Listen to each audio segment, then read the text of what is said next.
It was a normal Friday night. I was at my best friend Harrison's house playing video games just like every other Friday night. My phone rang, and on the other side of the call was my mother, who was frantically yelling for me to meet them at the nearest hospital. My great uncle had suffered a stroke, and things were not looking good. Uncle Gene lived with my grandparents at the time. His wife had passed away, and my grandmother, who's his sister, was the only family that he had left. I arrived at the hospital at the same time as the ambulance, and I immediately saw the paramedics working on him, which I knew was probably a bad sign. This would become a day that I would never forget. This day turned into an emotional roller coaster for my entire family. Uncle Gene was placed on life support, and we spent the day by his bedside. That night, my grandmother had to make a decision that no person should ever have to make. She had to decide whether to keep her brother on life support or to move him off, knowing that he would most likely pass away. Uncle Gene had not really expressed his wishes at that time or planned the care for the end of his life, so the tremendously difficult responsibility fell onto my grandmother's shoulders. That night, she was placed in a situation that no person should ever be placed in. You see, death is something that is very difficult for us to talk about, but to be honest, it's an impossibility that at one point or another we will all face in our life. In this speech, I will be discussing the importance of end-of-life planning so your loved ones will never be placed in a situation such as this. The question is, why do people neglect prearranging their funerals?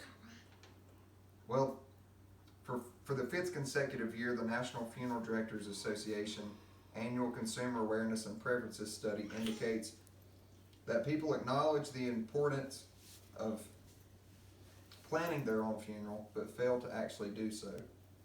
This year's findings report that 63% of consumers felt that it was important to communicate their funeral wishes and plans to their family members prior to their own death, but only 21% actually took the time to do so. Even though nearly 2/3 of Americans acknowledge the importance of prearranging their funerals, people cited several factors as preventing them from planning. Namely that pre-planning is not a priority in their lives. There's just simply too much going on. They've not thought about it, or many say that prepaying is just too costly. People aren't shopping for funeral homes anymore, one source said.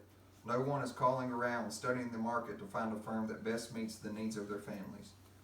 Other reasons include choosing services outside of a funeral home, such as a home service or even a graveside service. Another indication that things are not a big deal to families is that the importance of religious components are at an all-time low.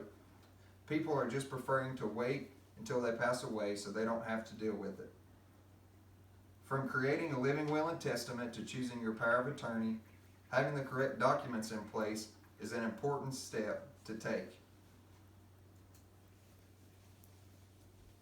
First, I want to discuss the importance of planning for end of life. By legally documenting what your wishes are, you're taking the stress of those difficult decisions off of your family. Your husband, your wife, your children should never have to guess what you would want to happen if you were to die. Do you want a burial or cremation? What about comfort measures or a do not resuscitate order? Which funeral home would you like to use?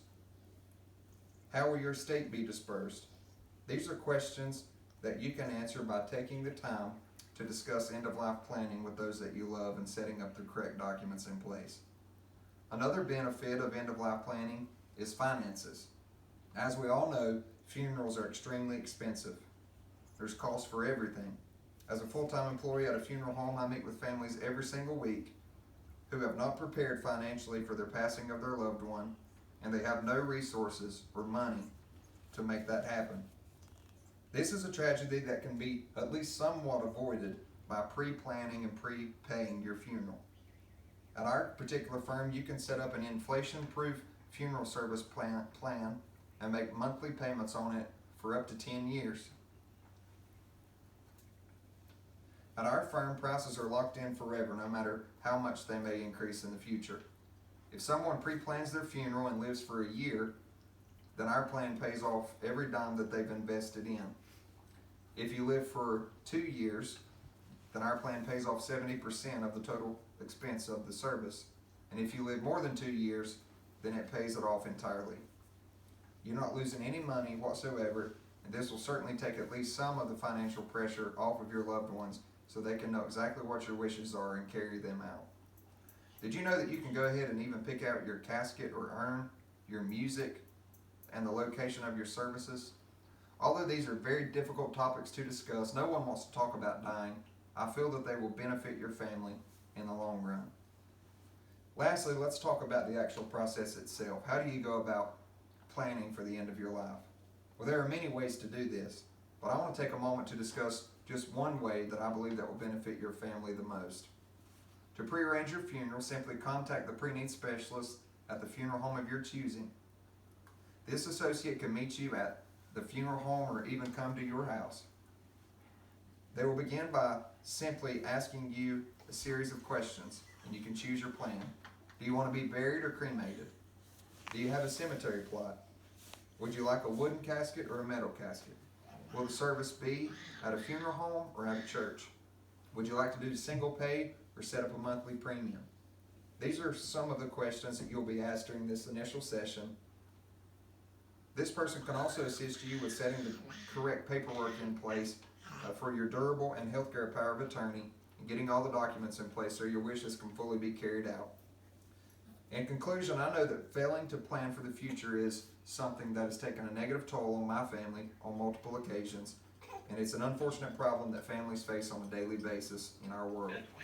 I know that losing someone is probably the most difficult trial that we ever face, and although planning does not prevent this from happening, it does alleviate some of the pressures that go along with it to the surviving family members. Thank you for listening, and do you have any questions? What's the price difference between cremation and burial? Typically, a cremation will range anywhere from $1,000 to $3,000 at our firm, and a burial will range anywhere from $6,000 to $9,000. Those are pretty big price difference. Any more questions? Sure. All right. Thank you for listening.